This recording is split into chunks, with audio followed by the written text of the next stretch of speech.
Cami'deyiz. Yani Cami-i Kebir. Türkiye'nin her ilinde bir tane Ulu Cami bulunmaktadır.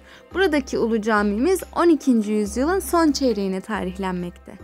Cami-i Kebir'in avlusundayız. Size aslında her yerden çekim yapmak istiyorum ama bu pek mümkün olmuyor. Şimdi size biraz buradan bahsetmek istiyorum. Cami-i Kebir Artuklu mimarisi özellikleri göstermekte. Doğu-batı yönünde dikdörtgen doğu, batı ve güney olmak üzere 3 ayrı giriş var. Aslında önce doğu ve güney girişleri yapılmış. Bu son batı kapısı inşa ediliyor. Peki batı kapısı neden inşa ediliyor buraya? Buraya esnafların daha rahat ulaşım sağlayabilmesi için. Caminin yapımından sonra 16 defa tamirat, tadilat gördüğünü biliyoruz. Peki bunu nereden biliyoruz? Buradaki kitabelerden biliyoruz. İlk tamiratını Artuklu döneminde görüyor ve 16. tamiratını ise Osmanlı döneminde görüyor cami.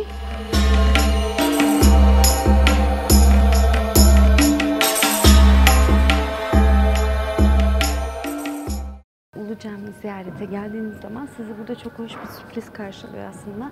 İslam peygamberi Hazreti Muhammed'e ait olduğu düşünülen birkaç tel sakal burada ziyarete açılmış durumda. Türkiye'de ve yine bahsettiğim gibi İslam coğrafyasında bu tarz şeyler görebiliyorsunuz. Camimiz Anadolu'da çift minareli eyvanlı yapının ilk örneği aslında ama maalesef Timur'un saldırılarında Doğu minaresi yıkılıyor ve bir daha inşa edilmiyor. Caminin biraz da kuzey kısmından bahsetmek istiyorum. Burada revakları görebiliyorsunuz. Çapraz tonozlu bir şekilde inşa ediliyor. Bu revakların hemen önünde üstü açık şadırvanı görebiliyorsunuz. Bence estetik değeri oldukça yüksek bir şadırvan. Mimari bakımdan birçok özelliği içerisinde barındıran Ulu Cami, kubbe bakımından da böyledir. Anadolu'da dıştan yivli kubbenin ilk örneğidir. Caminin minaresi tam bir sanat eseri aslında.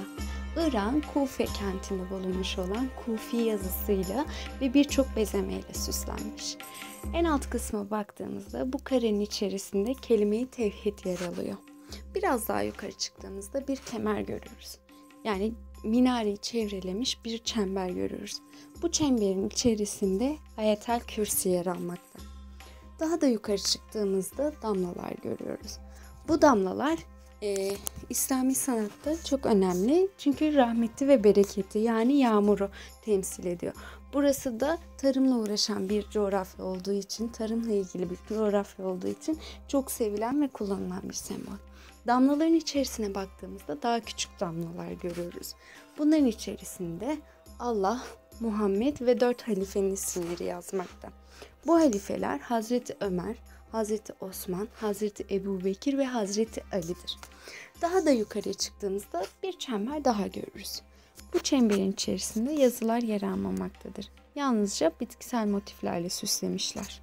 Biraz daha yukarıya çıktığımızda cennetle müjdelenmiş ilk 10 sahabe yani aşeri mübaşerenin isimlerinin yuvarlaklar şeklinde yazıldığını ve cennet kapılarını temsil eden kapıların ortasında durduğunu görürüz.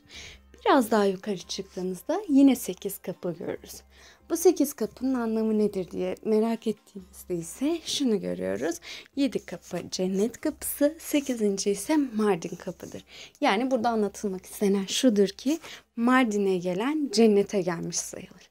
Daha yukarıya çıktığımızda ise müezzinlerin ezan okuduğu kısma geliyoruz.